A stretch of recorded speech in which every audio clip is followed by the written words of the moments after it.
Hi friends, मैं फिर हाजिर हूँ एक नई कहानी के साथ। एक बार भगवान विष्णु जी शेषनाग पर बैठे बैठे बोर हो गए और उन्होंने धरती पर घूमने का विचार मन में किया। वैसे भी कई साल बीत गए थे धरती पर आए और वह अपनी यात्रा की तैयारी में लग गए। स्वामी को तैयार होता देखकर लक्ष्मी माँ ने पूछा, आज सुबह सुबह कहाँ जाने की तैयारी हो रही है? विष्णु जी ने कहा, हे लक्ष्मी, मैं धरती लोक पर घूमने जा रहा हूँ। तो कुछ सोचकर लक्ष्मी माँ ने कहा, हे देव, क्या मैं आपके साथ चल सकती हूँ? भगवान विष्णु ने 2 पल सोचा, फिर कहा, एक शर्त पर तुम मेरे साथ चल सकती हो। तुम धरती पर पहुंचकर उत्तर दिशा की ओर बिल्कुल मत देखना। इस इसके साथ ही माता लक्ष्मी ने हाँ कह के अपनी बात मनवा ली और सुबह सुबह माँ लक्ष्मी और भगवान विष्णु धरती पर पहुँच गए। अभी सूर्य देवता निकल रहे थे। रात बरसात होकर हटी थी। चारों ओर हरियाली ही हरियाली थी। उस समय चारों ओर बहुत ही शांति थी और धरती बहुत ही सुंदर दिख रही थी और माँ लक्ष्मी मंत्रमुग्ध होकर धरती को देख रही थी और वो भूल गई कि पति को क्या वचन देकर आई हैं और चारों ओर देखती हुई कब उत्तर दिशा की ओर देखने लगी, पता ही नहीं चला। उत्तर दिशा में माँ लक्ष्मी को एक बहुत ही सुंदर बगीचा नजर आया और उस तरफ से भीनी भीनी खुशबू आ रही थी और बहुत ही सुंदर सुंदर फूल खिले हुए थे। यह एक फूलों का खेत था और माँ लक्ष्मी बिना सोचे समझे उस खेत में गई और एक सुंदर सा फूल तोड़ लाई।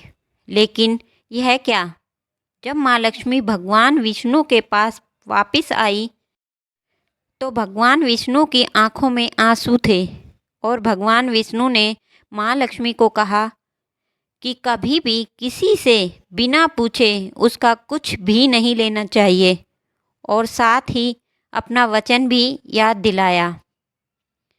माँ लक्ष्मी को अपनी भूल का पता चला तो उन्होंने भगवान विष्णु से इस भूल की माफ़ी मांगी। तो भगवान विष्णु ने कहा कि जो तुमने भूल की है उसकी सज़ा तो तुम्हें ज़रूर मिलेगी। जिस माली के खेत से तुम पूछे बिना फूल तोड़ कर लाई हो, यह एक प्रकार की चोरी है। इसलिए अब तुम 3 साल तक माली के घर नौकर बनकर रहो। उसके बाद मैं तुम्हें बैकुंठ में वापस बुलाऊंगा। माँ लक्ष्मी ने चुपचाप सर झुकाकर हाँ कह दी। आजकल की लक्ष्मी थोड़ी ही थी और माँ लक्ष्मी एक गरीब औरत का रूप धारण करके उस खेत के मालिक के घर गई। घर क्या, एक झोपड़ा था और मालिक का नाम माधव था। माधव की बीवी, 2 बेटे और 3 बेटियां थी। सभी उस छोटे से खेत में काम करके किसी तरह से गुजारा करते थे। माँ लक्ष्मी जब एक साधारण और गरीब औरत बनकर उस माधव के झोपड़े पर गई तो माधव ने पूछा, बहन, तुम कौन हो और इस समय तुम्हें क्या चाहिए? तब माँ लक्ष्मी ने कहा, मैं एक गरीब औरत हूँ।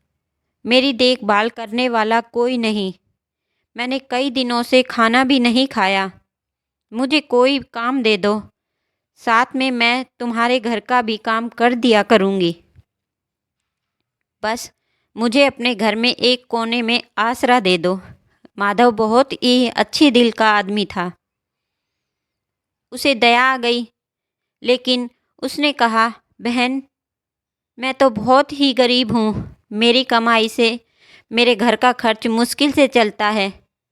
लेकिन अगर हाँ, मेरी 3 की जगह 4 बेटियाँ होती तो भी मैंने गुजारा करना ही था। अगर तुम मेरी बेटी बनकर जैसा रूखा सूखा हम खाते हैं उसमें खुश रह सकती हो तो बेटी अंदर आ जाओ। माधव ने माँ लक्ष्मी को अपने झोपड़े में शरण दे दी और माँ लक्ष्मी 3 साल तक उस माधव के घर पर नौकरानी बनकर रही। और जिस दिन माँ लक्ष्मी माधव के घर आई थी, उससे दूसरे दिन ही माधव को इतनी आमदनी हुई फूलों से कि शाम को एक गाय खरीद ली। फिर धीरे धीरे माधव ने काफ़ी ज़मीन खरीद ली और सब ने अच्छे अच्छे कपड़े भी बनवा लिए और फिर एक बड़ा पक्का घर भी बनवा लिया। बेटियों और बीवी के भी गहने बनवा लिए और अब मकान भी बहुत बड़ा बनवा लिया था। माधव हमेशा सोचता था कि मुझे यह सब इस महिला के आने के बाद मिला है।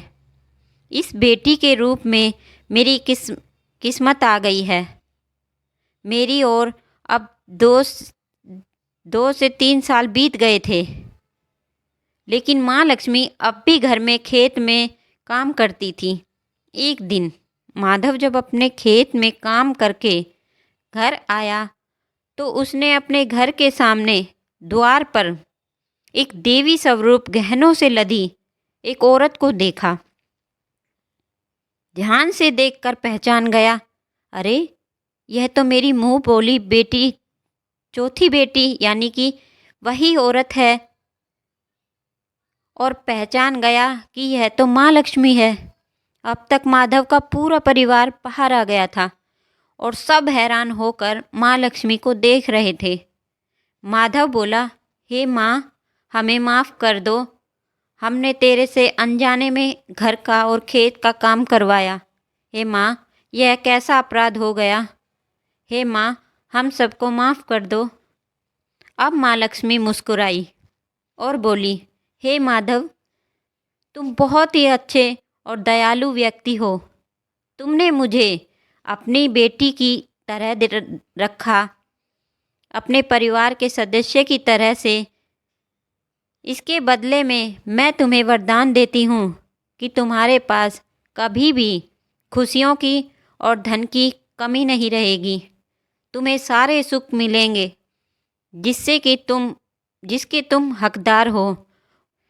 और फिर माँ लक्ष्मी अपने स्वामी के द्वारा भेजे गए रथ में बैठकर वैकुंठ चली गई।